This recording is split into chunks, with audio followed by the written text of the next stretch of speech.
Very good afternoon and welcome back to the Biathlon World Cup. We're in San Sicario in Italy, the pre-Olympic World Cups. Day 2, the women's individual 15-kilometre coming up in a few moments' time. Patrick Winston and Mike Dixon, your hosts for this event, and the same conditions as yesterday, and another big field, 113 entries for the women's 15-kilometre. Frank Luck, as always, has been out on the track assessing the situation, and here he is with Ziggy Heinrich. Das hier, liebe Zuschauer, ist übrigens Ziggy saying it's not my prison code, it's the number of days to the start, the opening ceremony for the Torino Winter Olympic Games. And he says the buildings may need a little bit of work before they're finished, but the tracks are in absolutely prime condition, fit for any Olympics.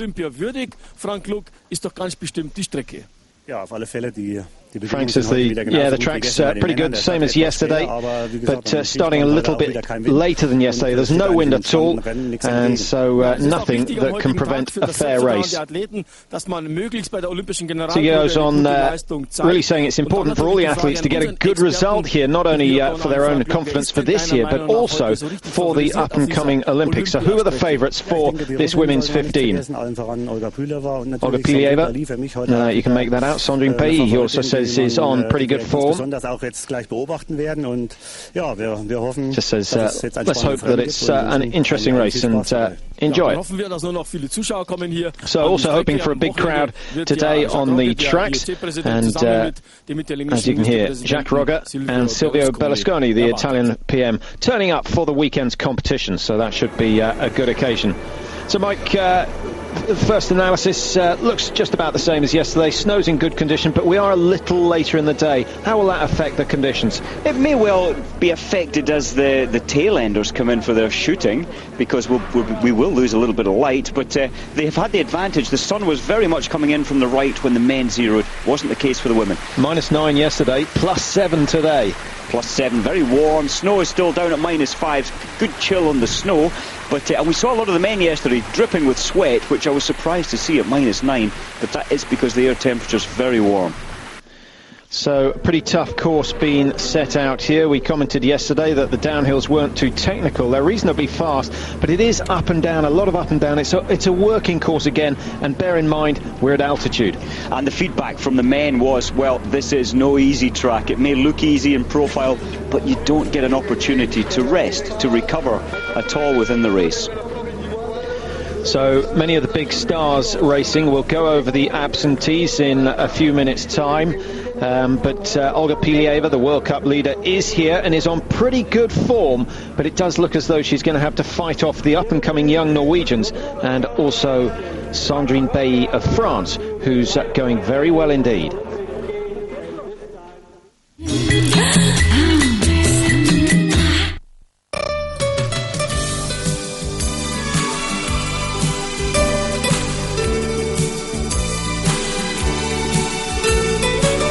We need to see something special here if she's going to be a feature in next year's Winter Games. Oh, indeed, and she missed 8 in Antholz, the World Cup leading into this one 2 weeks ago. And without a doubt, she wants to improve on that today. She was 67th then, so she's after top 30 without a doubt.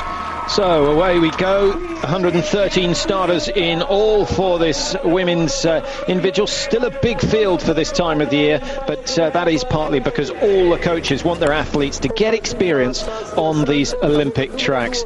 And the more they race on them, the better they know them, the less they fear them. And I guess in the end it all leads to better performances. Kanai Maguro of Japan from Sapporo. When are we going to have a World Cup event in Japan? Well, the Olympics there back in '98, there was the pre-Olympic race, as this one is, back in '97. I would love to see a race going up to Sapporo or back to Nagano. Great atmosphere over there in Japan. Zina Cocker of Canada, number 3. Good downhill skier. Also into climbing. I see a lot of the biathletes are into mountain climbing, Mike. I'm not quite sure whether that just involves a stroll up to the top of Ben Nevis, or whether they're taking the north face and doing the technical sides. But they all have the perfect build, nice and light, very strong, and it requires good mental control as well. Yeah, good mind control, and that is the big aspect of biathlon, isn't it? The control of pressure. Climbing a sport for you? Not for me. I can't handle heights. I go all week when you look down a mountain. So a steady start then for Sasha Santa. Olga Pilieva getting an early start, starting number 6 today. She will have elected to go in Group 1, but I'm not sure she would have wanted to go so early, although this season a lot of the early starters have done well. The pressure is off, there is no information to feed off, and they're just concentrating on their own race. So it may turn out that the World Cup leader has the best of the draw. Kadi Wilhelm. What are her chances today? Yeah, I think her chances are once again good. She did race well in Antholz in the 20 kilometre. We know she's got the speed. It's all down to that difficult part, the squeezing off the trigger. Pilieva's just rolled her sleeves up. It really is warm out here. She's been living in her own little apartment away from the Russian team for a couple of weeks, just playing a housewife, she says, just looking after the kid and doing the cooking, the shopping, living a fairly normal life. I think that's got to be a good thing at certain stages of the season. And she's mentally very, very strong indeed, and she doesn't seem to be fazed by the fact that she's got the yellow bib. No, not at all, and the pressure, we've seen her win so many races this year, but I'm surprised, to be honest. The Russian team management don't want to keep someone as special as this lady with the team, because the rub-off factor and the way she trains, but also it's great for Pilieva to have that freedom of choice to stay here for 2 weeks prior to this race. Well, what a great run of races she had in Ruhpolding a month ago now. 3 successive wins in the events there, including the relay. Didn't go quite so well in Antolz, but still picked up useful points with a 3rd, 19th and a 9th. That was Ushi Diesel. Just before we move on to the best of the Bulgarians, Ekaterina Davoska. 4 wins in her career, but most famously of all, the Olympic gold that she got in Nagano back in 1998.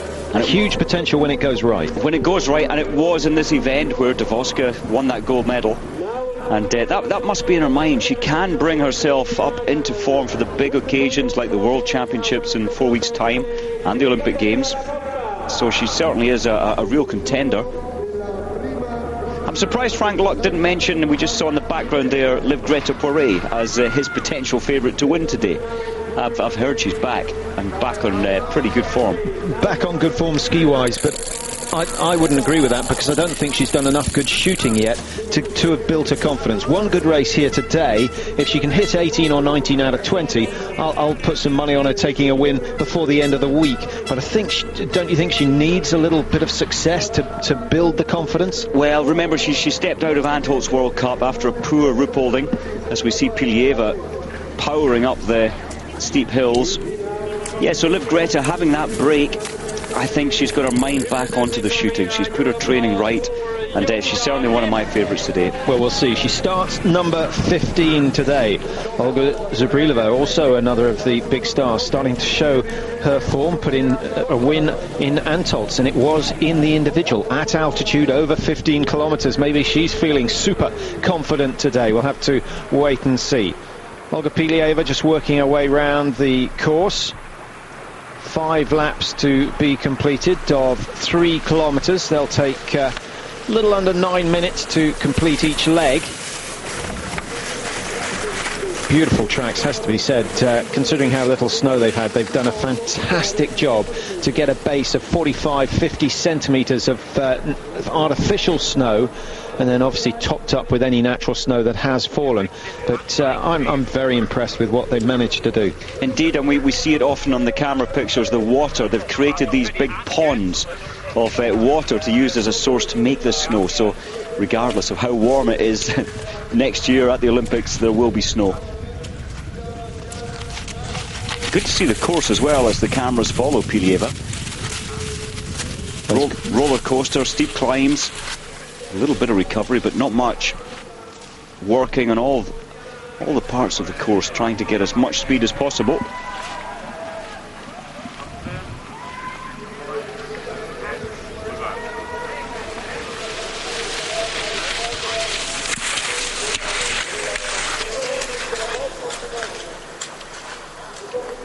Using the transition well, Olga Pilieva. Been a couple of weeks since she's been racing, so although you can do as many interval sessions and time trials as you like, you still don't really know until you start racing just how you're going to cope with the longer distance. Looks confident enough on the downhills. I think that will be a tricky corner, Mike, if it gets icy, but in the current conditions it's not too bad. Not too testing at all. Big advantage, Pilieva, having been here 2 weeks leading into this World Cup. Well, a lot of names have started since Pilieva left. Just run through a few of those, but first to focus on Livgreta Poré, the World Cup winner from last year. What a season she had last year. Absolutely dominated the World Championships, but it's not gone her way this year. Livgreta Poré looking to find a little bit of form. Only one win so far this season. She'll be hoping to make it number 2 today.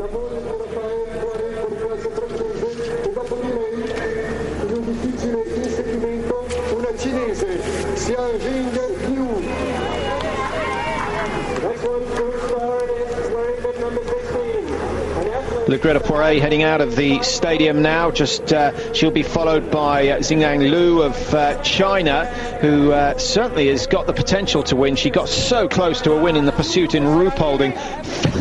It really was cruel fate, wasn't it? She fell 150 metres before the finish line and was overtaken by Olga Pilieva.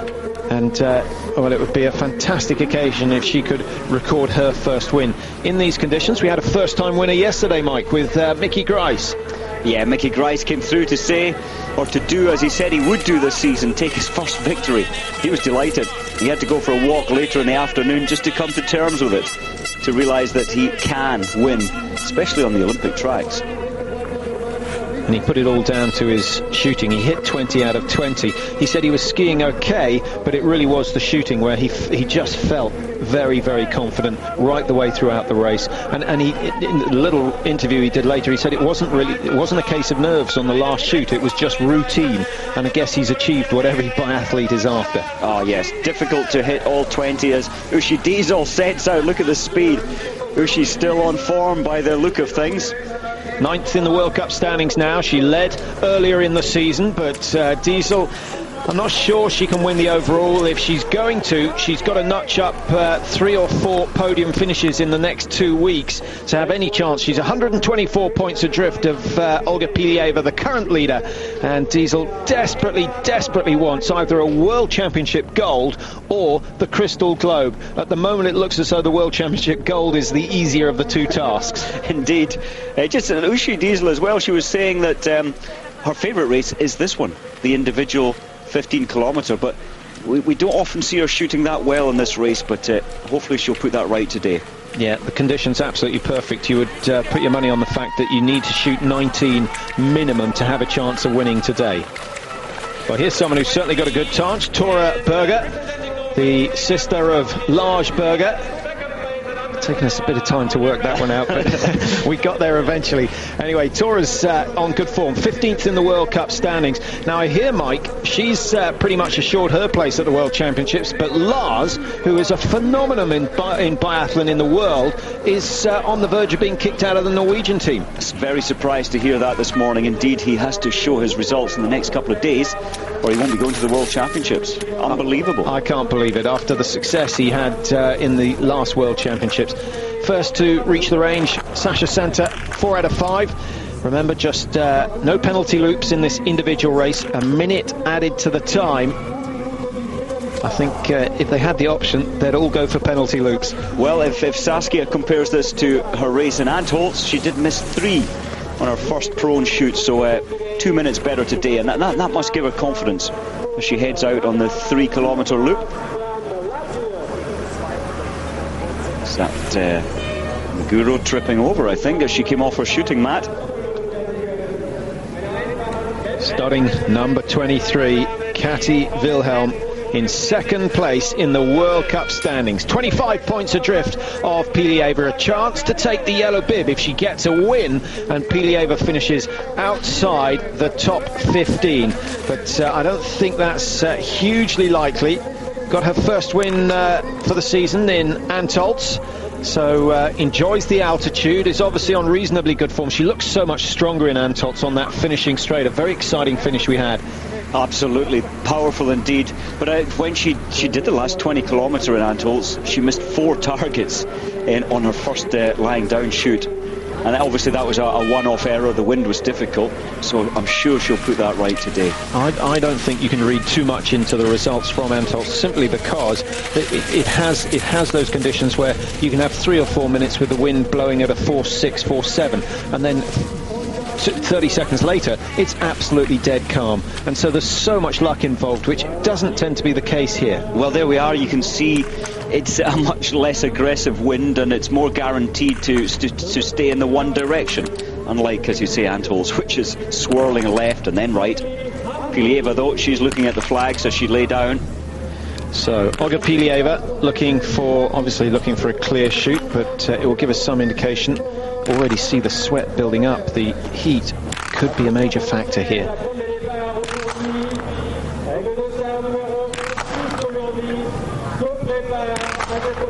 Should have said perspiration, shouldn't I? For ladies, absolutely. Well, she's done it again. 0, all 5 with 5, and she just looks so confident. Her 2 weeks have been well spent here, just getting used to the range and the feeling coming into the range. On a technical front, Mike, she's one of those that doesn't really bring the feet that close together. What's your feeling on that sort of style? Well, I mean, technically it's without a doubt better, as we see Liv Greta bringing her feet closer together. Technically that is a more efficient way, as you know, in physical terms, to ski. But Pilieva has that individual style. 2.7 seconds inside for Liv Greta Poiré. She's either on the sort of form that we've been led to believe by those training alongside her in Norway, or she's gone off very hard. I think the first shoot is going to be the real indication of whether she's on for a victory today. Katarina Davoska, has she managed to do something over the last couple of weeks? Lots of teams have been at altitude trying to boost the hemoglobin levels in the blood.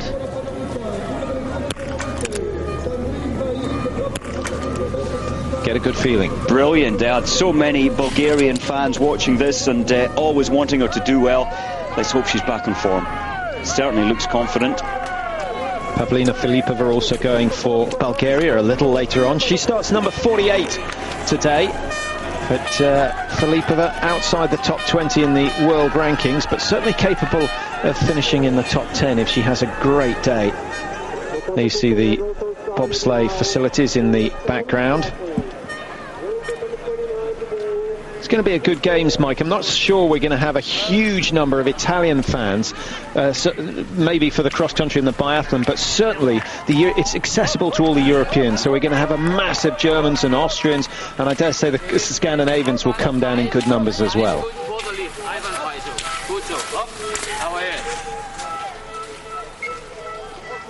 Katie Wilhelm standing high as she's dropping down this fast corner. Yeah, I mean, they're expecting even the weekend, for the weekend races, up to 10,000 spectators. Will be good to see how this course and the stadium copes with all these people. Olga Zaitseva for Russia. The Russians with a very, very strong squad now. You may be glad to hear, if you're a fan of Svetlana Ishmaradova, she is back in the team, having had a very, very poor period. Shona Usova is out again, having shown us good form in Ruhpolding. And Albina Akhmatova, Mike, also out. And I know she's been suffering from the flu virus that I think you had a dose of. Well, I did actually, but yeah, and she was in tears when she realised she couldn't race today because of her virus, her infection. But it's Brankovic on the range, and she's had a fantastic season so far. And that's a bad start. 1 minute penalty straight away. And again.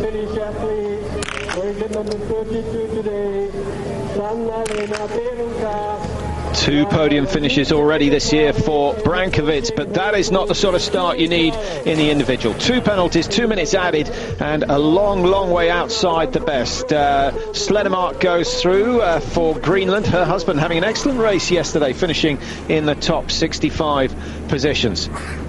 Martina Glaga, could only be her with the light blue hat. Incidentally, a number of our viewers wanting to get hold of the kit with the B on, which is of course the B for Bjorn in Bjorn Daily, and if you send in some emails, we'll try and track down a supplier. The modern cross-country kit, Mike, huge improvements. Big improvements. It allows you to sweat without cooking on the inside. There's much more freedom with the equipment, and it looks good as well as Poiré settles. Now, moment of truth for Liv Greta. Raphael Poiré finishing 7th yesterday in the men's event. Big movement in the rifle as she recocks. How expensive is that going to be? The ski speed, Mike, would have been 9:55, which with Pilieva's time at 10:03, she would have been just about on a par with Olga Pilieva, slightly ahead of Ekaterina Dvoska. So it's not the best form we've ever seen from her, but it's not too bad. Not too bad, certainly competitive, and well, 1 minute penalty. She will be out to catch that time back. Lou as well missed. She's missed the first 2. She's readjusted. She's trying to rebuild the precision. It's as if the right elbow wasn't secure. Oh, disaster. Well, this is unusual. Moving her left elbow, her right elbow. Hasn't been out of the top 30 so far this year, but these results would indicate that she is not on her way to picking up more points. Xingyang Lu, 4 misses, the worst we've seen so far, and in danger of dropping out of the top 11 in the World Cup standings. That's very disappointing. She'll be really concerned, and I hope that her coach got a good view of where they were going so she can correct the sights. I cannot believe those were just errors. Well, interestingly, Musagang now scoping for Ushi Diesel here. He was watching the Chinese where she was missing. But he can't tell Ushi. You're not allowed to give information when the athlete's shooting. Ushi changes the sights whether anyone tells her or not. She always does, doesn't she? Good start, 9:52. It's certainly competitive. She's going to be just outside Olga Pilieva's time, depending on how quick she can get the sticks up and get out of the range. Here she comes, Ushi Diesel, another promising start from her. Remember, she needs wins desperately if she's going to take the overall crown this year. Olga Pilieva on her way round, second loop at the moment, coming in for the second shoot very shortly, and she's got a lead of 10 seconds. Now I saw Uwe Musagang slightly shaking his head when Ushi left the range. Oh, maybe it's because every shot is in the middle. Absolutely. Oh, that was to the right, but I previous think this 3 is going to be shots close. in the centre. Not bad. Slightly longer delay, a little low right, but on the whole, nothing to complain about there. Tora Berger, is she still on the form that we saw in Antolz a couple of weeks ago? 2 times second in Antolz, so she's been proving herself this season.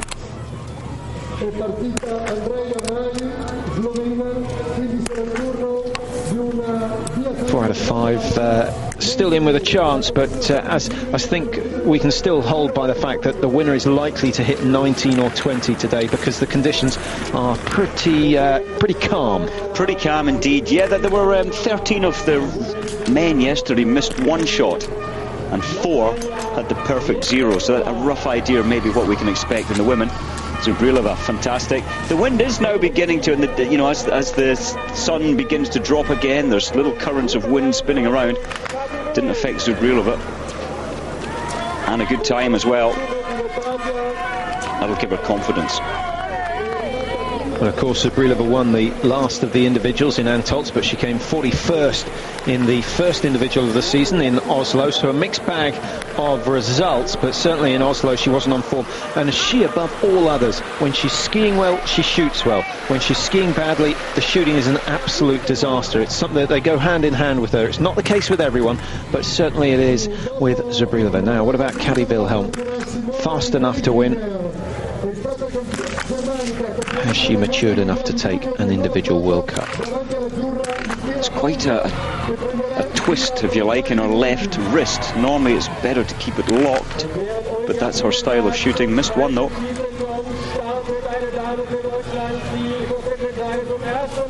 Good ski time though from Kati, and she can make up that 1 minute's mistake. Splits the two Norwegians. Poirier in 8th now, Wilhelm 9, Berger 10. The top 3 at the moment after the first shoot: Pilieva, Diesel, Zabrilova. Those 3 have all gone clear, and in fact the top 7 have all gone clear. And Vasiljevic also with a clear shoot down in 13th, just skiing a little bit slower, but no one outside, no one inside the top 15 has missed more than one target at the moment. So clear shooting, pretty much a prerequisite. Bushy Diesel taking on some fluid early on, very sensible move. It's no good taking the fluid once you're dehydrated. The damage is done. Difficult to catch your drink properly here, in that you need to tuck down low and pick up the speed on the downhill. Good start so far for Nazarova. See the wind blowing the label on the back of her race bib. I've got a good idea for a drinks mechanism, Mike. A small bag with a tube and one of those camelback sort of feeding teats at the end of it, but just a small one that takes maybe 2 gulps, maybe 100 millilitres or so, with a Velcro patch on it, and you just stick it on your shoulder so you can drink for the next 30-40 seconds or so. Could absolutely work, especially in a race like this. But Pilieva, the perfect shoot again. Yeah, maybe when you're grabbing the drink as you're skiing along, the German spot there was slightly better, I think, than the Norwegians yesterday, when they lost a lot of. They were standing up high on a very fast downhill. You want to get into the top-down position.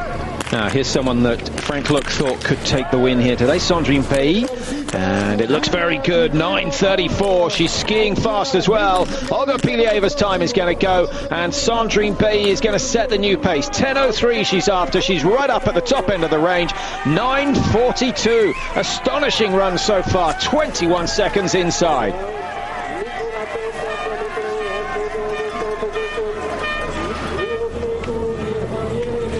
France leading as Ekaterina Davoska takes to the range for the second time. Good clean shoot initially. Davoska down in 5th after the first shoot, 29 seconds behind Sandrine Bailly.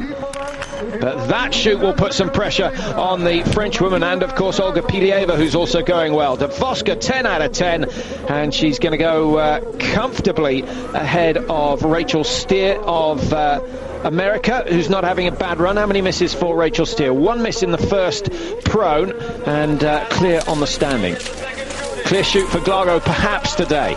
Perhaps indeed she is one of the regular good top-class shooters in the two sports. Skiing not always the best, but her shooting is up there. Looks to be slightly off balance on that right leg, just can't get off the leg, getting too stable as such. Powerful small frame though, this the technique from Glagos based on power. Olga Zaitseva. Well, she didn't really want to go to their high altitude camp in Armenia before coming here. She was in two minds, but let's see if it's working for her. The ski speed's good.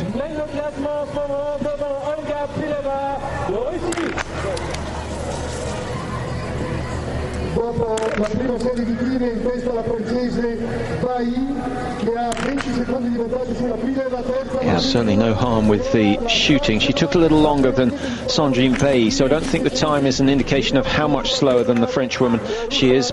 She must have lost 5 to 10 seconds in the skiing, but that's a promising start. Zaitseva puts 2 Russians into the top 3. Still Bailly of France leading. Very early days, but once again all the seeds have gone in the first group.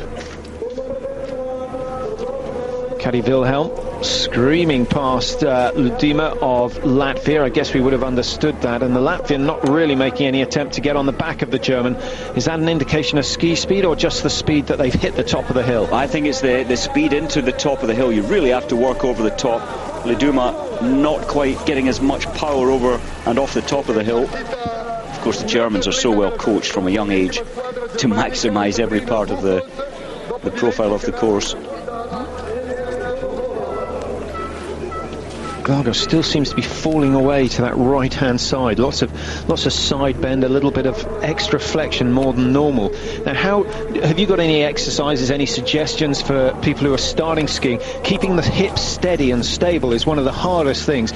What exercises or strength work can they do to correct that? I think one of the best ones is on a step, where you keep your hip and you're especially pushing your knee out, and it really does build good power around the glutamus maximus, around the supporting muscles. So you do a skating step up onto a bench sort of thing? Yeah, many repetitions of that. And just watching it in the mirror to make sure that the hips stay level? Yeah, works well. So Katja Beer, 4 out of 5. She needs some good races if she's going to get into the German squad. Number 6 in Germany at the moment. Now, Liv-Greta Poiré, this to stay in the race.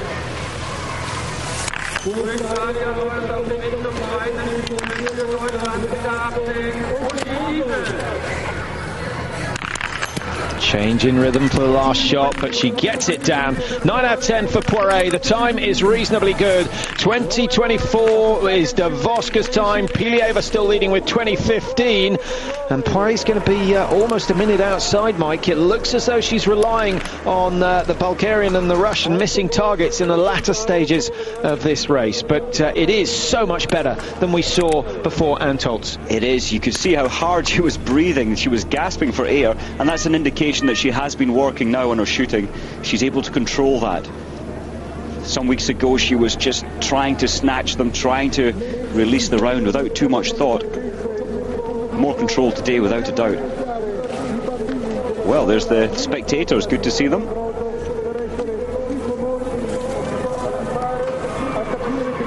Uschi Diesel, I think she's had a haircut since Antolz. That's a few grams gone. You see it out of her headband, the little white paper it looks like. Well, that's earlier when the sun was coming in from the right eye. So bright, the sun is spinning around now behind the range, so she probably won't use it.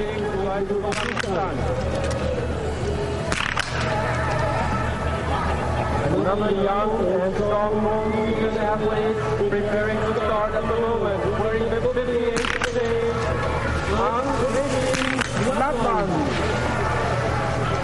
Dopo la seconda serie di tiri è in testa la russa Pilieva con 20 minuti e 15 secondi davanti alla Davoska. She's being very deliberate, not risking or reducing her risk of missing by taking her time. Excellent stuff from Uschi Diesel. That certainly shows that she's got the right frame of mind to take the victory here in San Sicario. Katrine Arpel with a miss on her first pro, and that could prove very expensive. So many of the fast skiers shooting well at the moment, the likes of Zabrilova, Diesel, Davoska. Of course, one miss just from Liv-Greta Poiré. And good to see that Rachel Steer still up in the top rankings after the second shoot. Lying in 5th position at the moment, the American lives in Alaska. What a place to train that must be. Oh, fantastic.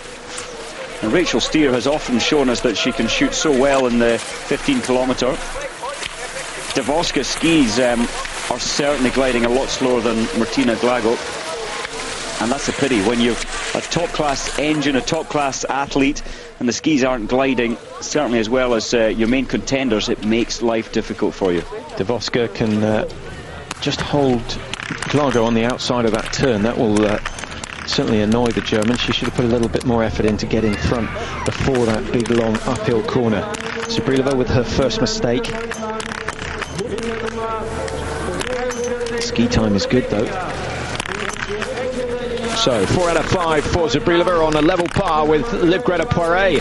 after the second shoot. In fact, she's slowed down a little after the first round, Mike. She's lost 10-15 seconds to the likes of Pilieva and Poiré. Guseva, huge potential. And huge pressure today, Patrick. This is her last chance to prove herself this season. Well, this week, or have they said specifically this individual race? This weekend, yeah, this weekend of racing. And if she doesn't improve her results, she won't be going to the World Championships. It's a lot of pressure. Simone Denkinger in the caption. Caddy Wilhelm makes it 9 out of 10 as well. So an interesting situation developing. Denkinger with one miss. Really, she's the sort of skier who needs to hit 19 out of 20. So her last chance has gone. She's got to go clear from here on in. Caddy Wilhelm will be strong enough to ski into the top 5 with just one miss. 21.02. And that puts her into 4th position. Pilieva, Davoska, Diesel, the top 3 at the moment. Those 3 all clear. Then Wilhelm, Poiré, Zabrilova, Berger and Steer in 4, 5, 6, 7 and 8. And they've all missed 1 apiece. Zina Kocher of Canada, Mike. Excellent start from her. 9th position at the moment. 2:16 off the pace, 1 miss. That is good. The Canadians are beginning to lift their performances, and Robin Clegg in the men's side, normally reliable in the 4 shoots, the individual race. I thought Katrine Appel would catch Ushi. She's 1 lap behind, if you like, and I thought she would catch her. Left the range only 7 seconds behind Ushi. But look at the aggression here, as usual. And another drink. Quite right, it's warm today, you lose a lot of sweat. Well, you only have to lose 1% of your fluid levels for your performance to start dropping off.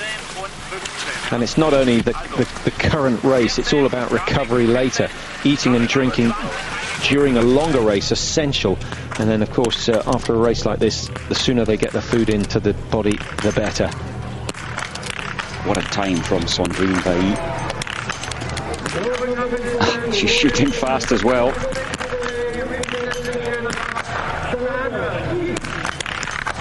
I don't think there was any doubt in her mind as to how many targets were going down. That looks like a race-winning performance. What a shame it's not a sprint. She's got to do it all over again. She reached the halfway stage, and Sandrine Bailly of France has the lead, and it's a healthy one. Pilieva goes down a second, and she is now, 40 seconds, 50.3 seconds behind. So Bailly on fire, carrying on the form that we saw from her in Antolz, but Pilieva keeps the pressure on. 15 out of 15 so far for her. Poiré climbing up the order, starting to turn the screws now. 27.04 her time. Well, as Pilieva and Bailly ski off into the distance, I'm wondering if Pilieva, it would be a good tactic if she can close the 7 seconds that she left the range behind Pilieva.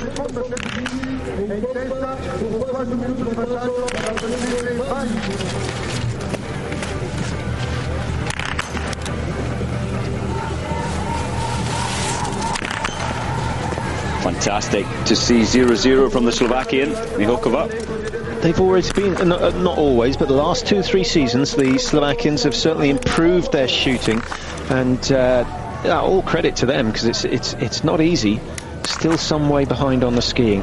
Glaga with a rare miss, 4 out of 5. She's put immense pressure on herself. The ski time, Mike, would have been 10.05, which would have been something like 10-15 seconds off the best.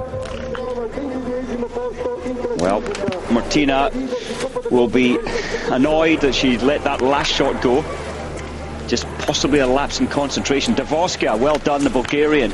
She's back. And only 23 seconds behind Pilieva. Bulgarians don't have as much in the way of back out as the bigger teams. Hopefully she'll get the information.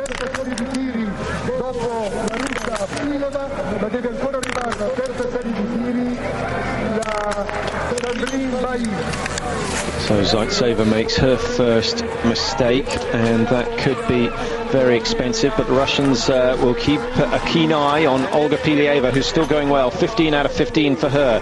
And Davoska, of course, from Bulgaria, has joined Pilieva after that third shoot.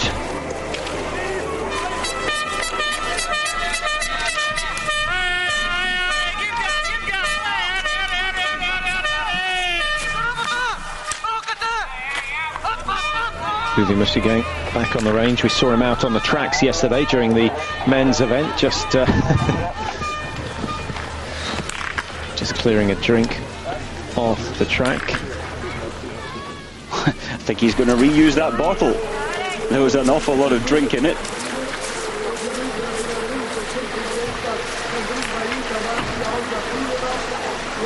Well, Martina's certainly looking aggressive out there, as if she's in good form.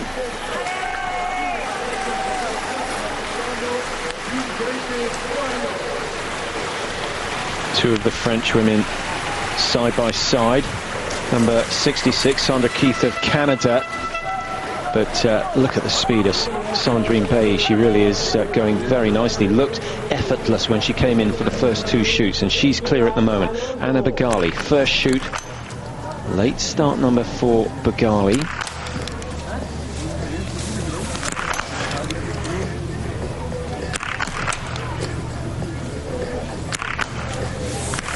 Pretty good. It looked so stable for Begali. Perunka from Finland, she missed two on the stand. Her strength is her shooting, but not today.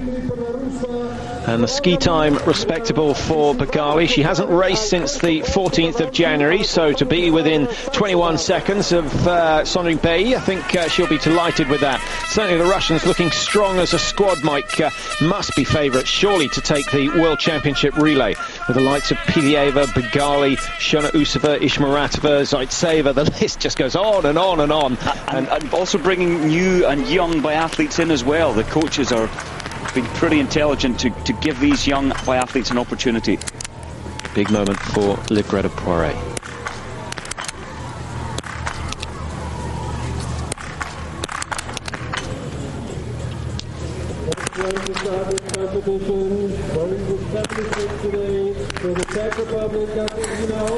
Well, she gets it down. It was a nervy shoot, certainly as it draw to a close. And 31.28. I think Poiré is going to go into the top three. 31.30 she stops the clock at, and Davoska on 30.50. So she's 40 seconds behind Davoska, but has missed one more target. So if Davoska and Pilieva get a case of the nerves on the last shoot, then Poiré will have a chance. But if either of them go clear, you don't get the feeling that she can catch them. It's a long way to catch up for Liv-Greta, but you never know. This is the best she's been shooting in an individual this season, and it might just inspire her to push just that little bit harder on the track. Well, you can see the British flag up there. We have got Emma Fowler racing today, and Emma's been on pretty good form, so we're hoping for a decent run today. She's got to miss two in the first stand, which is bad news. You said at the British Championships, Mike, she was starting to lose the shooting form. She was winning the races, but her shooting form, sadly for Emma, was beginning to leave her. Let's hope she can, in the final two visits to the range, put that back together. Ushi adjusting her sights again. She adjusted down, which is indicating the light is decreasing, and it's working so far. As the light goes down, it is sensible to adjust the sights down as well.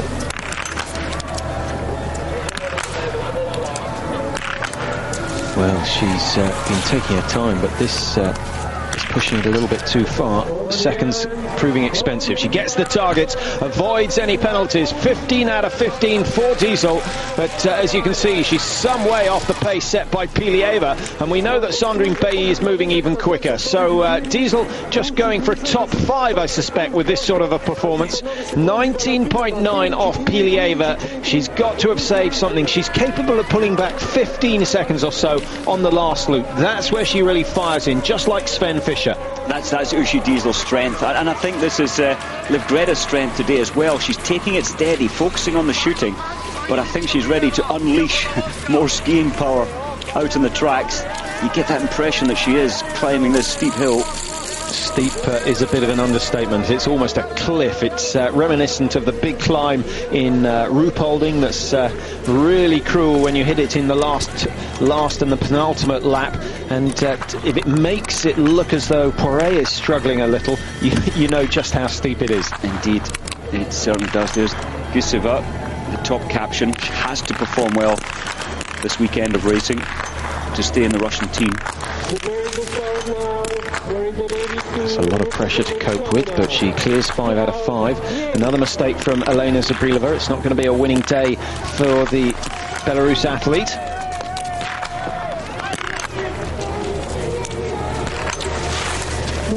Well, not the same as a couple of weeks ago in Antholz, where she hit all the 20 targets.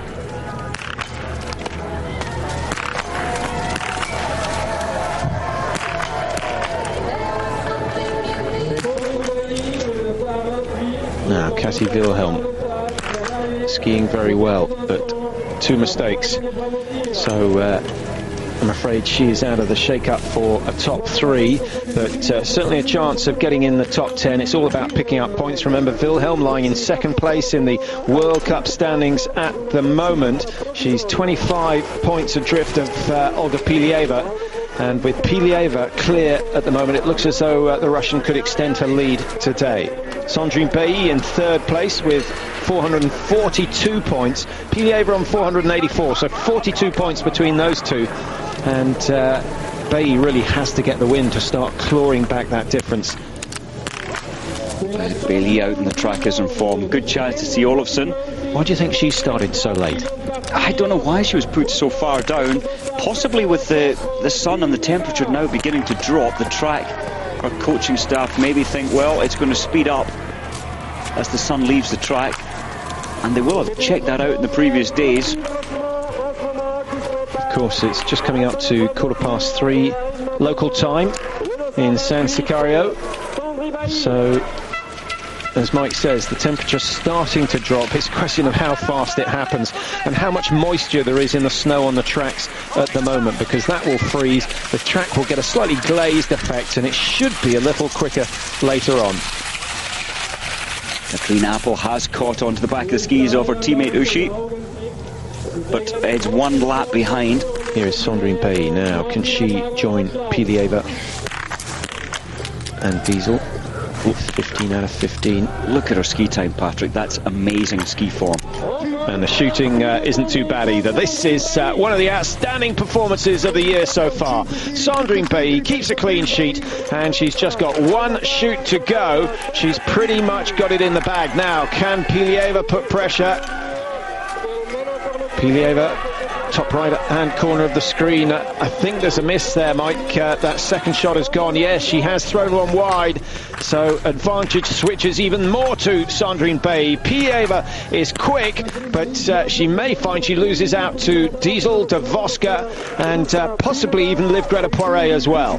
Yeah, that's an expensive final mistake from Pilieva. Doesn't normally let the pressure get to her, but it did today. 1 penalty.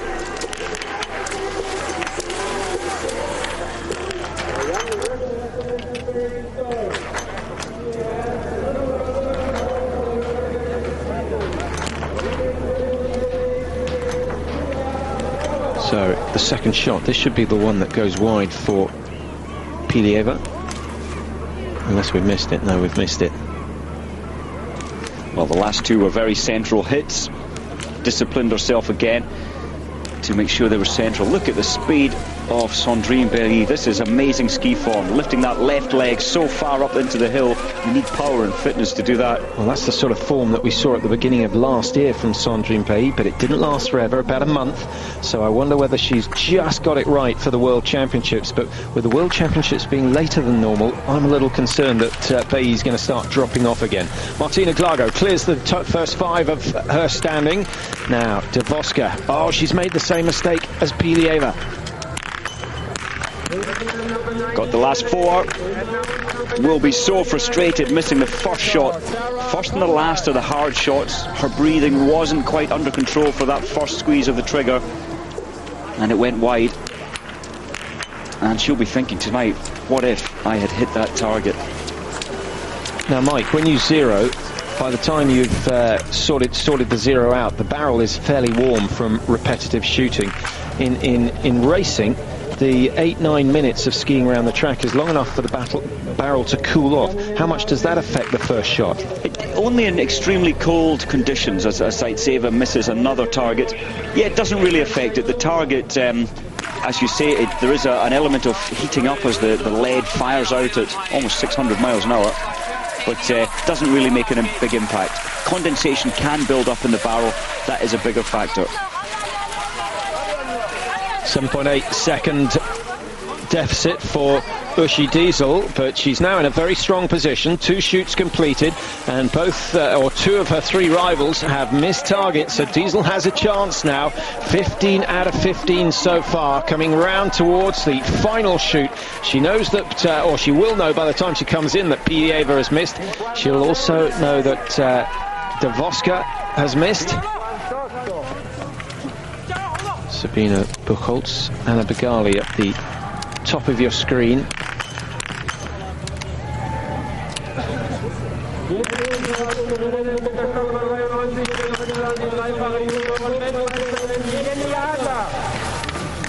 Begali keeping it stable. That's a very good performance. Not quite as fast as Sandrine Bailly, but it's going to go ahead of her teammate Pilieva. And that will put her into the top 2 positions. So, Bailly, Begali, Pilieva, the leaders at the second shoot. Bailly still to go through the 4th shoot, but she's clear after the 3rd. And Pilieva, we know, has missed one in the last shoot. So it is all change. After the second shoot so far, the top 6 all clear. And then 13, 14... Helena Rover and Lanny Barnes of USA are both clear as well at that stage. After the 3rd shoot, the top 4 are clear, and the mistakes coming thick and fast in the 2nd of the prone shoots. Ystad of Norway, a disastrous start, 4 minutes added already.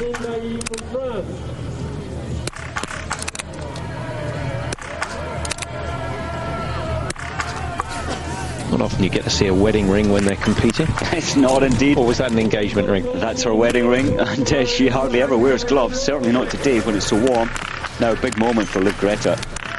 Chance to join the top 3. Expensive. Mike, this is the confidence we were talking about, and it's not there. That is such a pity, and so frustrating for Liv Greta. She knows she can do this. Feeling the pressure, she's desperate to win.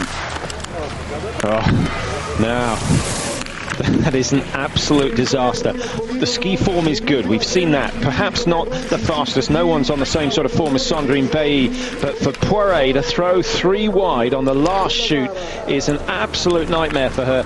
Come Saturday morning and the women's sprint, she's going to be a bag of nerves again. As you said, a nightmare. It's a nightmare of confidence to be leading or to be coming in top 3 positions. If you even miss 1, she could have been top 3, but then to miss 3. Oh, is that Uschi falling? Tripping over the mats? Or was it Buchholz? It's certainly not Uschi Diesel. I think it was Katja Beer, actually. Here's Uschi for her final shoot. Looks confident. I think she's just been given the news about the others. Big smile on Uschi Diesel's face. Now, can she hold the nerve together? The most experienced biathlete in the field. Fantastic record of results. Now, the previous 3 shooting bouts, she's taken her time, and I think she'll do the same again this time.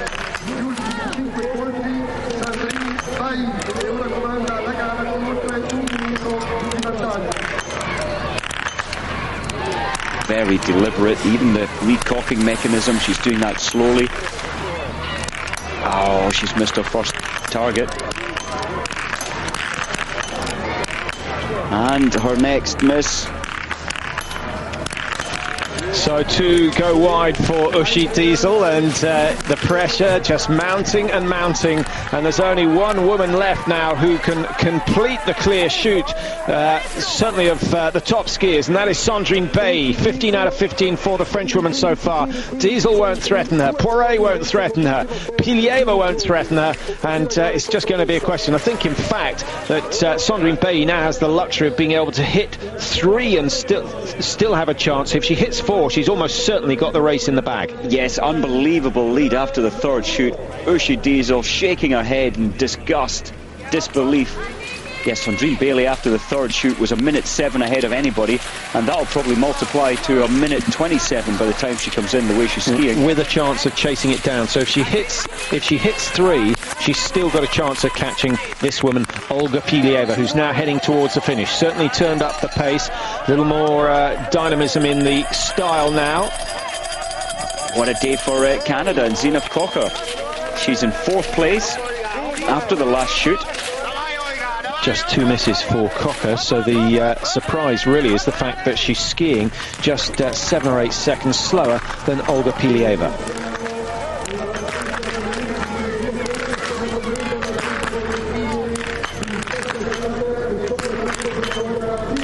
Another poor finish for Elena Zabrilova. It doesn't matter how experienced you are, Mike. The 3 biggest names in the sport over the last 5 years or so, Poiré, Diesel, Zabrilova, all making a complete hash of the last shoot. Now, what will Caddy Wilhelm do? The early mistakes suddenly don't look so bad. Well done. Excellent stuff from Wilhelm. 2 misses in all, and this could be her best individual race of the season. Yeah, great control there from Kati Wilhelm. Started badly with 2 misses, but made it happen on the final visit. Anna-Karin Olofsson, who's had a fabulous season and really brought Swedish biathlon back to life on the women's tour. Certainly the men not going too badly either. And we've mentioned on a number of occasions that Wolfgang Pichler is in charge of the Swedish teams, and his magic's starting to work. It's taken some time. I think perhaps it takes time for athletes to get used to his training methods, and certainly those who aren't going to make it just drop out at certain stages because it's such a tough regime that he drives. It is a tough regime, and you need to be a top-class athlete to go into a hard program at Wolfgang Pichler. But look what he is doing once again for the Swedish men. And Olofsson, although shooting sadly not so good today. But it's belief, isn't it? Sometimes when you believe so much in a coach, it goes a long, long way to your success. Here comes Olga Pilieva down towards the finish, getting a good cheer from the local Italian crowd. 19 hits out of 20 today. It's a very, very solid performance. What a shame about that last miss in the shoot. 51-11-12, way inside Maguro's time. Pilieva gets a 51-14. Mike, Sandrine Bailly just going through at the same time on the last shoot. She missed 3. She missed 3 targets. 3 minutes penalty. Hey, well, that's almost what we wanted as a spectator's point of view, and it does show that even Sandrine Bailly can't take the pressure. So it really throws the race wide open, and Olga Pilieva, who's leading at the moment, holds on to that lead. She's in first position. Davoska 20 seconds down, Wilhelm 34 down, and Sandrine Bailly goes from first down into 4th place, 38 seconds behind. How much can she gain? Possibly she could get 3rd, she could possibly get 2nd, but I can't believe she's going to pull back 38 seconds on Pilieva over the last loop. Well, I wouldn't bet on it, Patrick. She's going to be absolutely furious with herself for missing 3, and she is going to take herself to an unbelievable limit. I wonder if she could pick up 38 seconds. Well, Zina Kocher, an outstanding run. 2 misses for the Canadian, a PB on the cards almost certainly. The pulse watch obliterated by snow, but I think it'll be reading about 205 at the moment. I do sometimes wish we could find out exactly what the pulse rates are doing, but it's something that the athletes aren't so keen about. Well, certainly the coaches don't want us to know what the pulse is doing on the range. They don't, but I think one day we will be allowed to see the pulses as they come in to finish. We know that they're on maximum. Davoska, brilliant.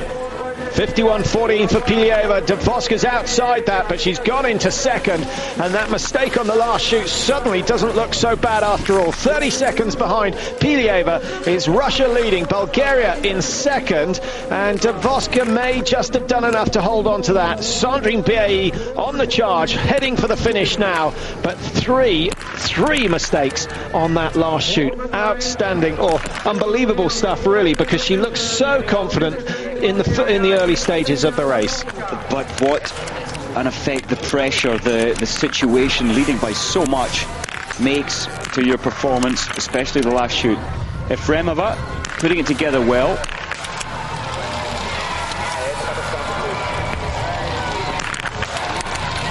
very different aperture to the rear sight. And quite a big eye relief, the distance from the eye to the sight. Oh, missed her last three badly. Normally a very good shot on the World Cup Tour.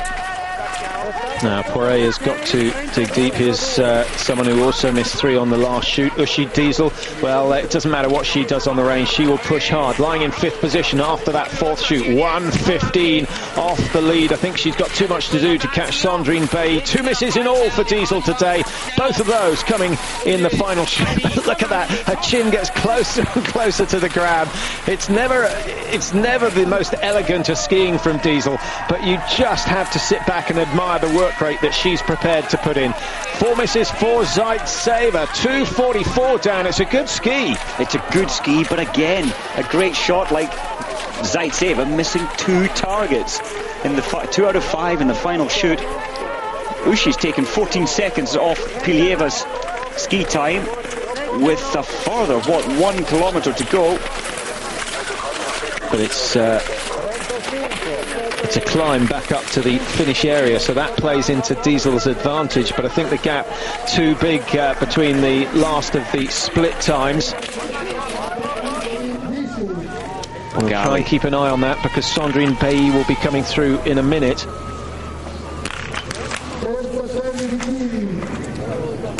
We've got a split at 11.3. Pilieva still leading at that stage. Diesel was 1:05 behind and 30 seconds behind Kati Wilhelm. So it looks as though Diesel's really just trying to hold off those behind. I can't see her catching Kati Wilhelm at the moment. And still waiting for Sandrine Bailly to go through at 11.3. Not there as yet, but it's got to be soon.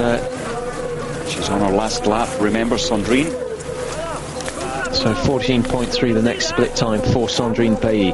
Liv Greta Poiré, I think she's got the news about Bailly and the likes of Diesel, all of whom have missed, because she's certainly upped the urgency for this last few 100-metre sprint. Really disappointing shooting from Poiré. Top 5 finish, do you think that will be enough to keep her happy? I don't think it's going to last though, Patrick. She can pull back some time, but as the race progresses, there's Bogali out there that's doing well. She may well just keep a top 10 today. Kati Wilhelm though is on a charge with 700 metres to go. She's only got 6 seconds to catch Davoska. I think she'll do it. Well, the surprise of the day, the Canadians and the Americans in 3rd and 5th at the moment. Poiré is just going to go behind Steer and ahead of Xingyang Lu, who's recovered well despite some poor shooting. Not a good day for Poiré. Started okay, 14 out of 15, but then 3 misses on the last shoot, and she's going to be outside the top 6 or 7 by the end of the day. Katy Beer, last shoot for her. Well, Katya's trademark is fast shooting. She's trying harder, focusing more to get these 5.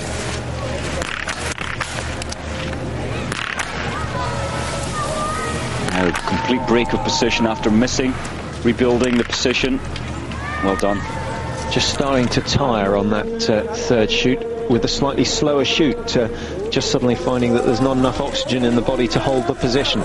Yeah, thin air up here on the Olympic site. Uschi. 52.15 for Uschi Diesel, into 3rd, recovers well, but my goodness, will she rue those 2 misses on the last shoot.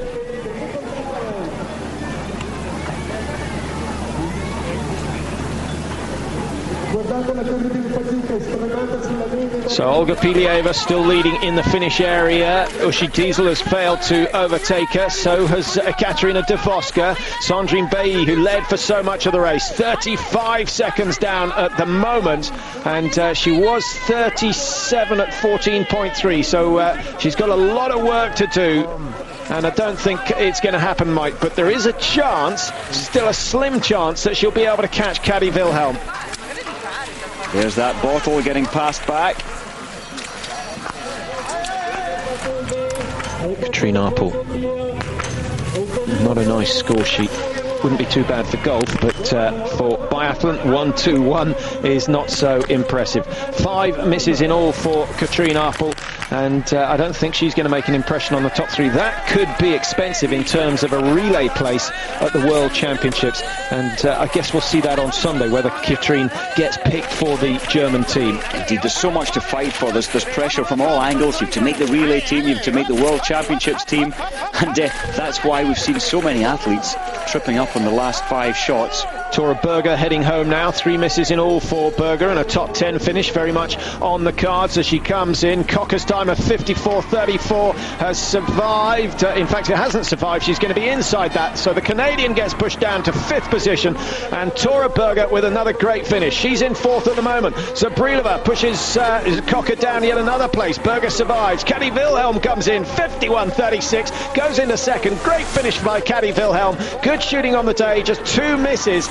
And I think that's probably going to be the fastest ski time of the day. 22 seconds behind Pilieva with 1 more target miss. So Wilhelm, the woman on form, will get an idea of just how quick Sandrine Bay's ski time is in around 3 minutes' time when she comes across the line. Denkinger. Well, this is very good from Denkinger. Hold your nerve. Great stuff. Denkinger back on form, and we get a smile as a result of that. She knows that is good, and that is going to give her, an extra 4-5% of energy for the last 3-kilometre loop. Indeed, but can she catch her teammate? She might go out just ahead of Wilhelm. She has. She's gone out in 3rd position. Remember, Wilhelm has come through in the finish in 2nd place with a great final lap ski. I don't think Denkinger can match that sort of speed. She's only got a 3-second advantage over Wilhelm. She's going to need every single member of the German team out there supporting her if she's going to hang on to a top 3 today. Ishmaratova, good shooting, very good shooting. What a comeback. Oh, I spoke too soon. That was her chance of taking the win today.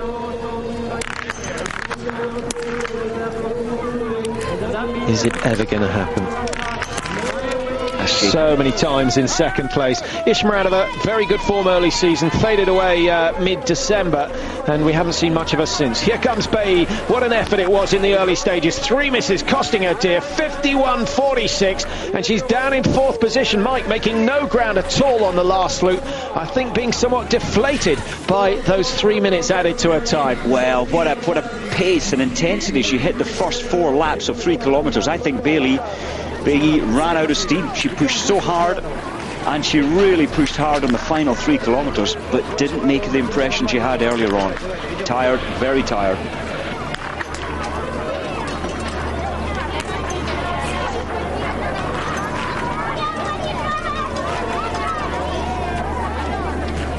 So the race not quite over yet, but Olga Pilieva will be thinking she has notched up yet another victory this season and will extend her lead in the World Cup.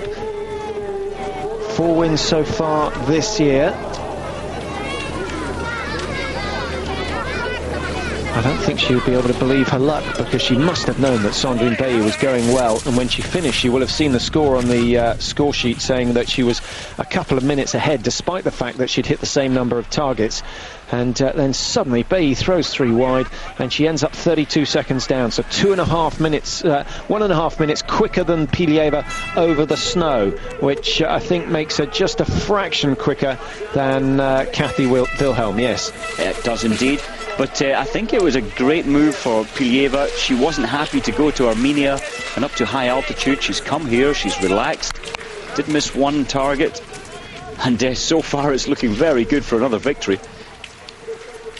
Surprisingly, Patrick, nobody yet has hit all 20 targets.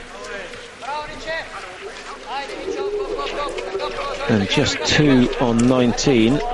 So the standard perhaps not quite as good as we thought. The early standard up to the 3rd shoot, Mike, the standard was quite unbelievable. But then you add the fatigue, and you add the nerve, and you add the race situation, and suddenly it's not quite as easy as they thought. Indeed, and the severity of the track. I did say yesterday that it's relatively easy, but you don't get any rest when you're coming in to shoot, especially in the 4th time you're shooting, and you really are fatigued, having climbed all the way up to the range. if we switched it round and we had the standing first and then the prone, standing prone, do you think we'd see a different sort of score sheets, different mentality? I do, to be honest, yeah. If it was stand prone, you're at least more stable in the lying down position for that final 5 shots. What about giving the athletes the choice? That would make it interesting. I think everybody would go for stand prone. I think we'd have mayhem on the range, but certainly an interesting concept, maybe something we'll see in the future. Olga Zaitseva, not a bad run from her, and in fact the Russian team I think will be delighted with the way things are going at the moment. They've got Pilieva in first, Zaitseva now moved up into 7th position. And Michela Ponza, Mike, this is another encouraging run from her. The best of the Italians so far this year, Ponza. And I think she'll have her mind set on medals, maybe not at the World Championships this year, but she's done enough this season to prove that she could be in contention next year on these very tracks. And that's exactly what Ponza is after. Medals next year on these tracks. Now, Glago, not fast enough to threaten the top 3. Struggling. See, we don't often see Martina, one of the best shots, but this is an indication of the difficulty up into the shooting point and the air, the lack of it. Good finish though from Glago, one of the best so far. Just looking down the list, Kati Wilhelm went clear on the last shoot, but I can't see anyone else who's achieved it apart from Glago. And in fact Simone Denkinger also going clear. Filipova clear on the last shoot, so 3 of them, but on the whole the average 2 misses for the final shoot. That shoot from Glago puts her up into the 8th position with only 1 missed target. The only other 2 who've missed one are in 1st and 2nd at the moment, Pilieva and Davoska. Now what can Begali do? Could be a big moment for her. 41.50 the time. Oh, she's trying to get inside. 41.05. She's still got a chance, still got a very good chance indeed. Pilieva is not safe, but Russia almost certainly going to go 1 and 2. Well, what a day for Begali. She is skiing as fast as she ever has. This is a great day for Anna Begali. Starting number 54, maybe it wasn't such a bad idea after all. 30 seconds inside. The 50 points now unlikely to go to Olga Pilieva, but I don't think she'll be disappointed that it's her teammate Begali who is likely to take them. Ishtad of Norway, 6 misses in all, takes 6 minutes off there. 49 minutes. She would have been had a comfortable lead, skiing very well. So is Tora Berger. So the Norwegians getting a strong squad together at last. Well, if only Gunmargaard Andersen was here as well, they'd have a very, very good squad for the relay. Well, the upside is that Gunmargaard will be back, we hope, for next year, and yeah, the future looks very good for the Norwegians. Look at Anna Begali. Anna Begali and Zaitseva were the only 2 of the Russian women to go to the very high altitude camp in Armenia, and they are having an incredible ski day today. Zaitseva missing 4, though she was the fastest ski time, and Begali certainly looks to be doing the same. And it's not so much, I think they've really done it not to prepare for this year's World Championships, Mike, because it's too early. The effects of altitude training only last 2.5 weeks. So really they're thinking about what are we going to do next year. So they've used it as an experimental stage for the pre-Olympics, and that's exactly what this is. So I think the Russians, I think we'll see more of them going to altitude with the times that Begali and the others have recorded. Absolutely. Sabina Buchholz maybe showing her inexperience there. Missing 3 out of 5 in the last standing. Yeah, I think the Russian coach will certainly be praised now for suggesting and taking some of his team up to high altitude. And you can almost guarantee they'll do that next year before the Olympics. Denkinger and Kati Beer both heading towards the finish. It's going to be Kati Beer who crosses first. 55.27 for Kati Beer. 14th place. She'll be pushed down at least 5 places, but still useful World Cup points. But with the German squad so strong, Wilhelm in 2nd. We've got Diesel in 5th at the moment. Slightly further down, we've got Beer now in 14th. So she's the 3rd German at the moment. I think Denkinger could well go ahead of her. Katrine Arpel coming in to finish. 5 misses in all. 55.28. She's going to be outside Beer's time. Just what she didn't need, 15th place.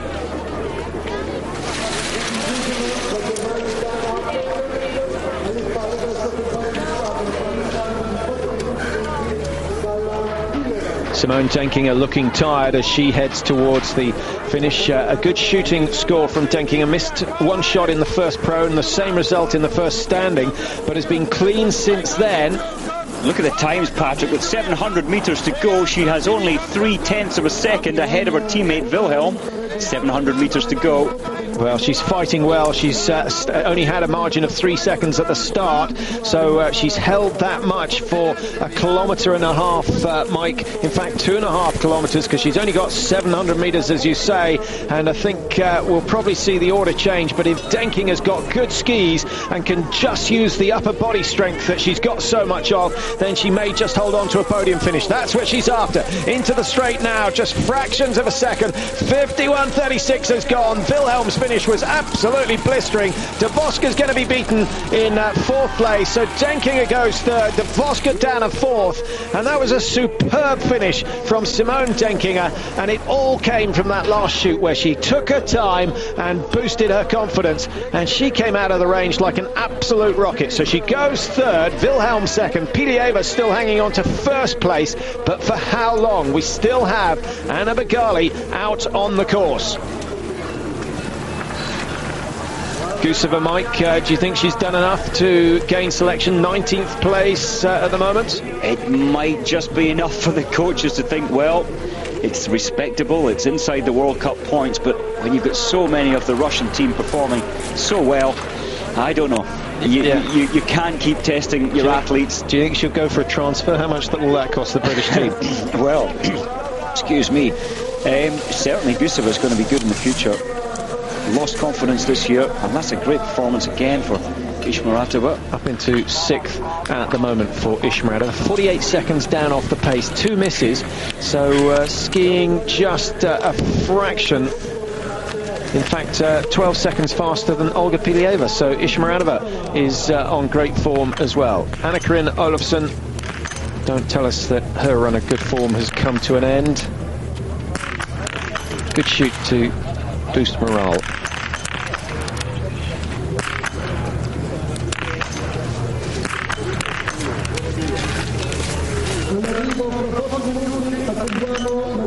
Pretty good finish to her race. Did miss 5 though in the previous 3 shoots. Just looking at the split times, and incredibly the fastest skier in the final 3 loops of 3 kilometres has been the Japanese athlete Meguro, but she missed 8 targets. But certainly the skiing part of her biathlon is brilliant. 8 penalties, and Japanese is the fastest in the final 3 loops. Look at the power of Begali. We don't often see her with such amazing form. Yeah, she's pulling back even more time, 32.5. This is the effects of altitude training. She's obviously got it just right, because she's making it look very easy. The muscles feeling nice and light still. She's stepping around the turns as if she's only just started the race. Excellent skiing from Begali, and a lesson to be learnt from all. We thought Sandrine Bailly was good, but this is even better. Good shooting as well from Begali, and I can't believe she's going to lose that 32.5 second lead that she has with just 700 metres to go. Lots of bodies to chase. I guess that's one of the advantages of starting later on, Mike, is you're always chasing down slower skiers, which gives you really good spirit. It does indeed, and you can hook on to athletes. You're feeling good because you're passing athletes, and look at this. This is for a victory today. Anna Begali. Can she keep the pace? We did see the young Russian yesterday, Sherazov, fade so badly in the final for the men 4 kilometres, but I don't think that's the case today. Begali wants this victory so much.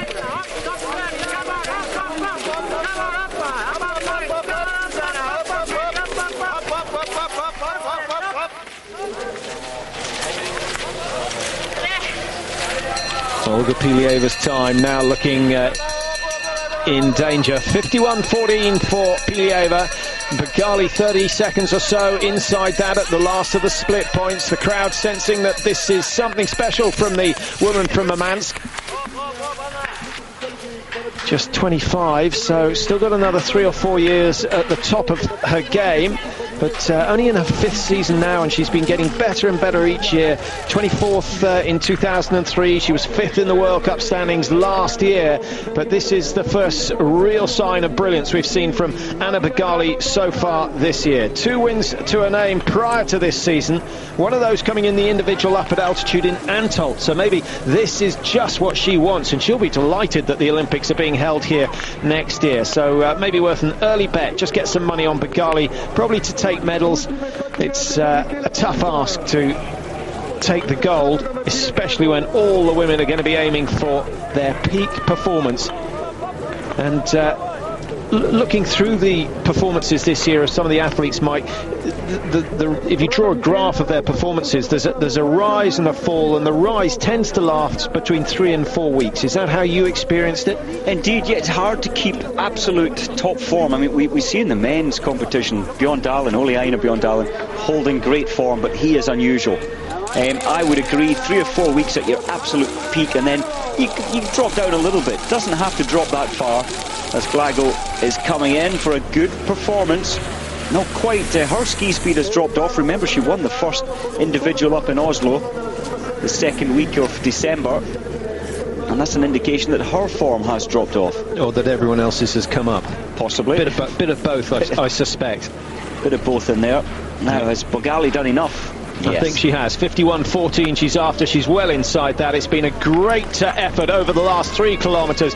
Bagali notching up the winner. Can't see anyone else. We'll have a quick check at the performances of those later starters in this race. 26.5 inside Pilieva. Anna Bagali putting Russia 1 and 2, taking her first win of the season. She's back on form.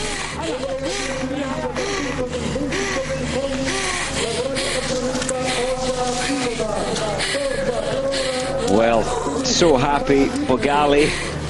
Blowing kisses to the camera.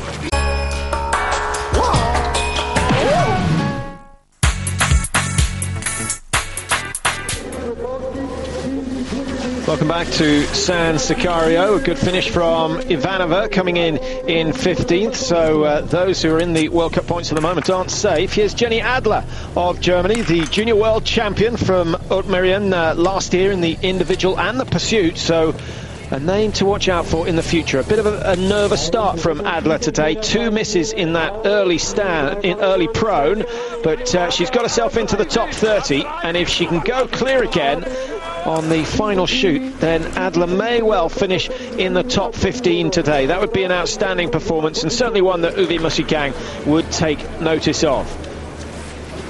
Not the best of days for the Germans, but they won't be too dissatisfied. Wilhelm 3, Denkinger 4 at the moment. Diesel down in 8th, Glago in 9th, so 4 in the top 10 for the Germans. The Russians have 1 and 2 with Bagali and Pilieva, and then they have Ishmaratova in 7 and Guseva in 10. So very, very tight indeed. 71 starting is 21-year-old Russian, Pilieva, and not a bad run, just out here for experience really, and I think that's got to be a good move. 7 minutes off the pace, but give her a season or 2 and I think she'll be giving Bagali a run for her money.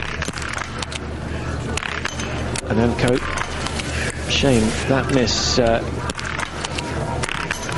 could cost her a top 15. She was on the cards for that. Cocker being pushed down. There's Poiré down in 20th at the moment. So many of the big names making mistakes on the last shoot.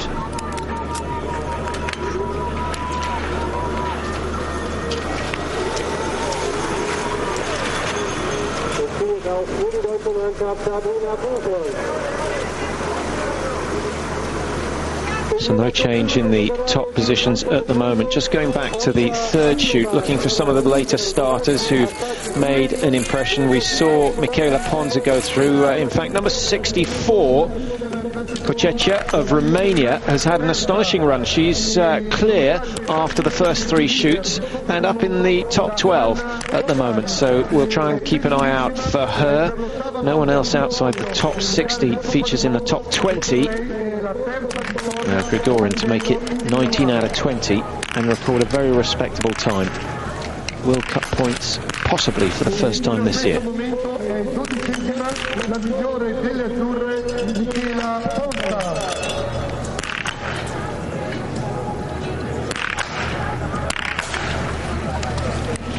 Well, what a pity, that last shot. But I think Gregorian will be happy and Slovenia will be happy.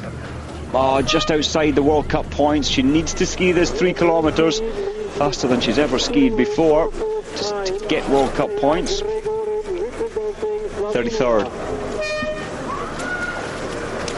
Well, it really is very tough indeed. Some of the later starters going well. Ananko of Belarus, number 73, she's in 22nd after 3 shoots with just 1 miss, so a chance for her to pull up a few more places. Rachel Steermike, who we saw earlier on, we thought she'd put in a great run, but she's been demoted down to 29th after the first shoot, and Steer after the 4th shoot, dropping out of the top 20, so not quite such a strong finish as we suspected. Still in the World Cup points though, and that will be a good performance. Emma Fowler out there on the course today for Great Britain, a couple of times in the top 50 this season. She's now looking to break into the top 40, just slowly winding up her aims and goals for the race, but the shooting not too hot today from Emma. 5 misses in all, 4 in the standing, 1 in the prone, and she's a good 10 minutes behind the leaders, so that's one she'll want to forget and now focus on Saturday's sprint event, which is her next chance of getting a good run. Olofsson of Sweden looks happy enough with things, but it didn't start brilliantly for her. No, but she did manage to turn it around, and she's one of the few athletes to hit all 5 in the last standing. So there is something good to come from every race, or you can take out of every performance, and that's what she'll be looking at, the control in her last shoot. 19 out of 20 hits for Kadava as she comes in. Been a good day for the Bulgarian team. They'll be very encouraged with the way things have gone with the likes of Davoska, and a solid performance once again.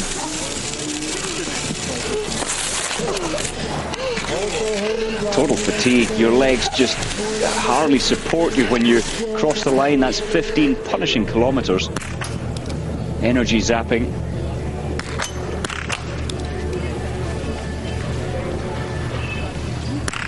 Good to see some other nations on the range. Normally we just focus on the best. The Romanian now, Pordea.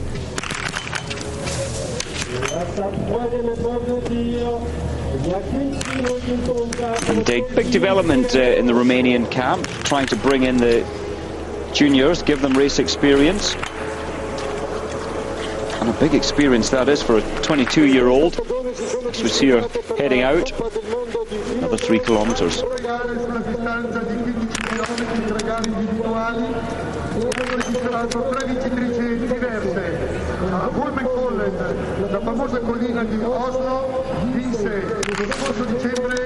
Very heavy rifle stock, Moguina. The Russians, I think, have opted, they have a lot of strength. Their rifles are generally heavier than the rest of the field, and I think that's a good thing. You need a good heavy, a good rifle, should I say, and a heavier one reduces the body movements or the pulse going through the rifle. It does help your shooting performances.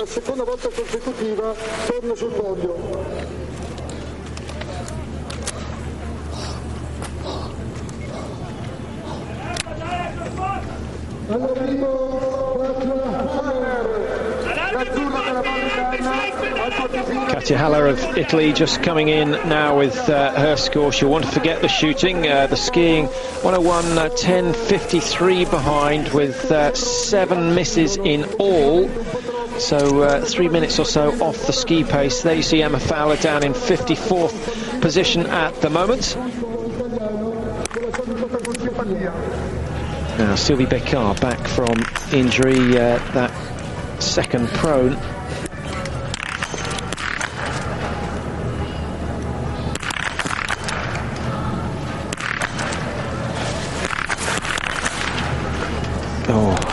a shame. That would have lifted the spirits a little as she hit all 5, but misses the last one. Strange format of targets. Reminds me of Magdalena Forsberg when she was around. That helps take the pressure off. It reduces the big impact of this is my last shot. Just changing the order there. But Sylvie's race...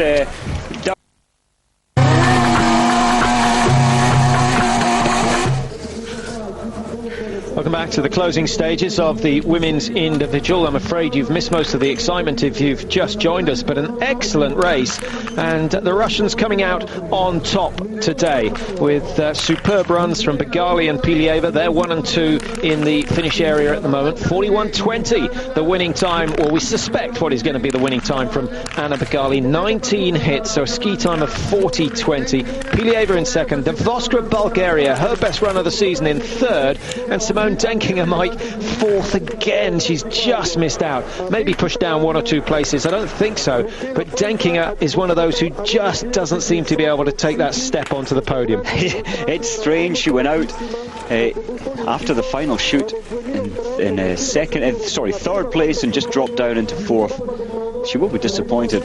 Would prefer to be on the podium, but Wilhelm skied the faster final 3 kilometres.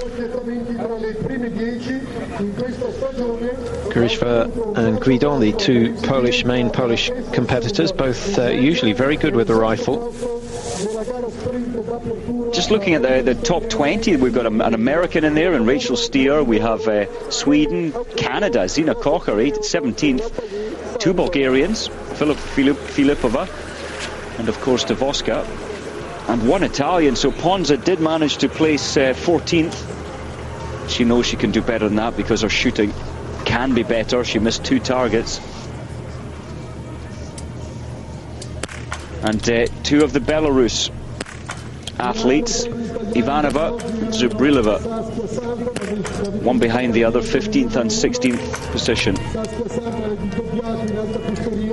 Tanaka clear on her second prone shoot. And again, the statistics on the skiing part of this 2-sport biathlon, it is the Japanese athlete, now that is unusual, who has the fastest ski time, the fastest course time. That is quite amazing. Kanai Meguro was faster than all others.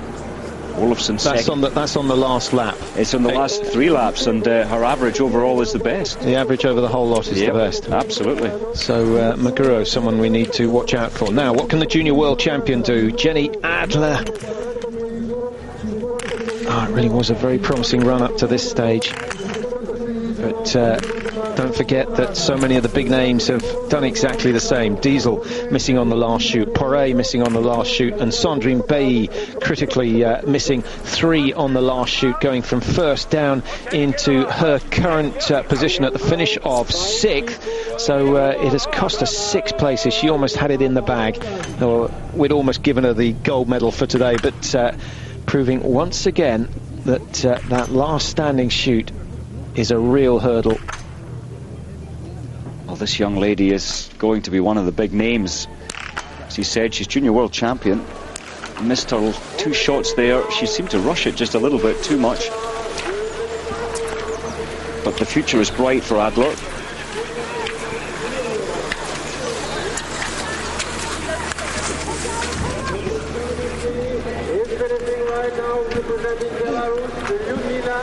Belarus girls are coming back, another one in the top 30, Ananko. 4:36, so 2:36 outside the best ski time. Or 3:33.5 minutes really behind the current leader, Anna Begali. So a little bit of work to do there. And I don't think that's going to happen in one season. But she looks happy enough with the way things have gone. Superb conditions once again, and it bodes well for next year's Olympics if we can have a nice high sitting over Europe during the Olympic Games. Create a great atmosphere. I can see thousands of people just sitting on the fields enjoying the sunshine and watching the racing at the same time. Quite a spectacle indeed. Holubachova, 5 misses, highlight of her career, back in 2003 when she did so well in the Khanty-Mansiysk World Championships, taking a title there. 7 minutes off the pace. Shrugs her shoulders to say, I don't really know where it all went wrong. Just like the Russians, the Norwegians starting to blood some of the young talent. Norstad now. Can she clear the last 5? Yes, she can. 4-1-0-0. Not a bad finish at all for Norstad, and take away that first shoot, which may have been a case of the nerves. She may be someone we need to keep an eye on in the future. Yeah, what a punishment, missing 4 out of your first 5 shots, 4 minutes penalty, but what a comeback. To only miss a further 1 shot in the next 15 shows the strength of Norstad. Well, while the later starters are just winding up, Mike, a couple of emails, one in particular coming in from an old colleague of ours, Marty Watkins, who's commenting on the British shooting. I know you met up with him at the British Championships this year, wanting to know why you're not involved with coaching the British team as far as the shooting goes. Well, that would be an interesting prospect, and certainly a lot of the drills that I used to do work. Yeah, if asked, I would seriously consider that. I would love to give something back. And you haven't been asked? No. Oh, well, there's maybe some employment for you in the summer, but certainly they need to pick it up. Emma Fowler not having such a good day today, but surprisingly no one clear in the 15-kilometre here in Italy. Bagali and Pilieva the top 2. Watch out for the big names. Glago down in 9th at the moment. Tora Berger, good race for her, just ahead of Olga Zaitseva, and Michaela Ponzra of Italy putting in another good run. Livgreta Poré just outside the top 20. She may be skiing well, but the shooting falling apart on the last shoot. 3 misses. Kochisia of Romania in the World Cup points at the moment, Mike. She could just hang on to a top 30. Xinglang Lu in danger of dropping out of the World Cup points for the first time this season. So that would be a disappointing day for her. Other failures, Lanny Barnes of the United States not going so well. Rachel Steer, though, did have a good race, and she's still in the top 20. 102. Another of the young Germans, Ute Niziak, and the shooting is good, Mike. Excellent for someone who's so inexperienced at this level. That is quite brilliant, isn't it? And still potential top 25 finish here. Oh, what a shame. Thrown the last 2 of the last 3 wide, maybe rushed the last one a little. She didn't need to, and 45-44 looks so much worse than 43-44. It would have been an impressive time. But think of the occasion. Here you are, your first World Cup, and it's looking so good. Top 10 as you come in for your final 5 shots, and it really is about trying not to think about that, and that's maybe where she tripped over. Nice steady position.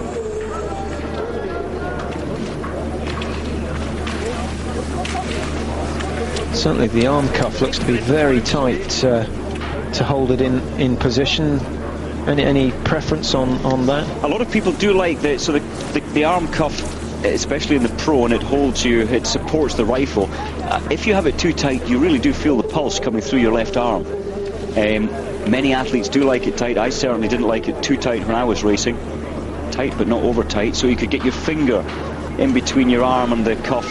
I think for me and for most biathletes, that's the way it's preferred. Well, if you don't get blood to the fingers, you're soon going to suffer. 4:27 behind for Vejnarova of the Czech Republic. 3 misses. That's not a bad performance. 25th at the moment, and she pushes Xinglang Lu of China outside the World Cup points. So if she stays in the top 30, she'll be very, very satisfied with her day's work.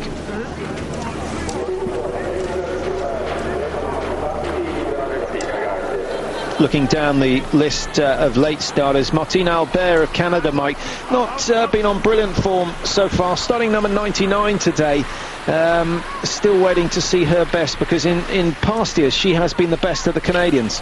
Martine Albert has had some fantastic results. She did retire, though, the last 3 years, so making a comeback. And she did at one point go over to Bulgaria to train with the Bulgarian women. That was 4 years ago, and learned a lot from the system there and how they structured their year plan. Sylvie Beckart, not a day to remember. 5, 6 misses in all, and 8:56 down off the lead of Bagali. 3, 2, 1, 0. On throughout the season, and a chance to see some of the young stars that may be making it in 2-3 seasons' time. Yeah, Kolinchik will be very happy, missing 3, I think, hitting 17 out of 20. Maybe even get in the relay team. 22-year-old.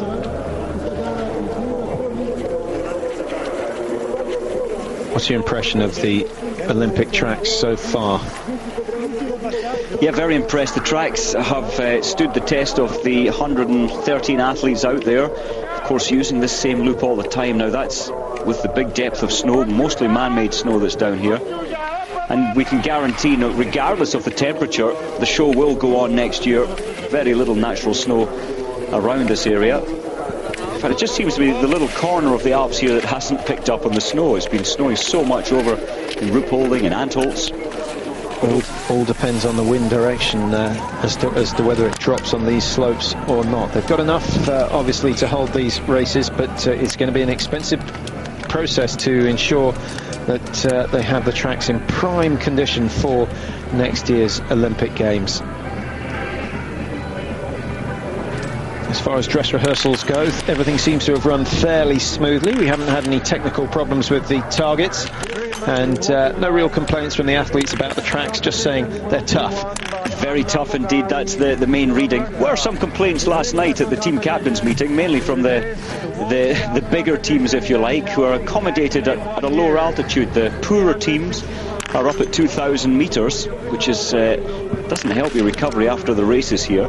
But some complaints about the food in the better hotels, believe it or not, and some problems with the waxing irons and the waxing huts, but all that will be sorted out before the Olympics next year.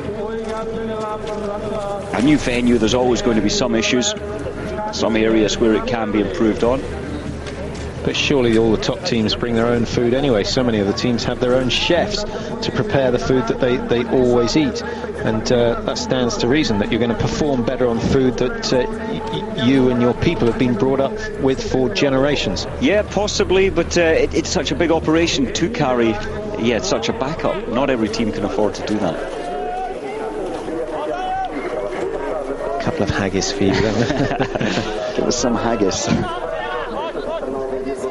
Now, number 112, the penultimate starter here, Grudicek of Slovenia. Is she going to be the first to go clear? That would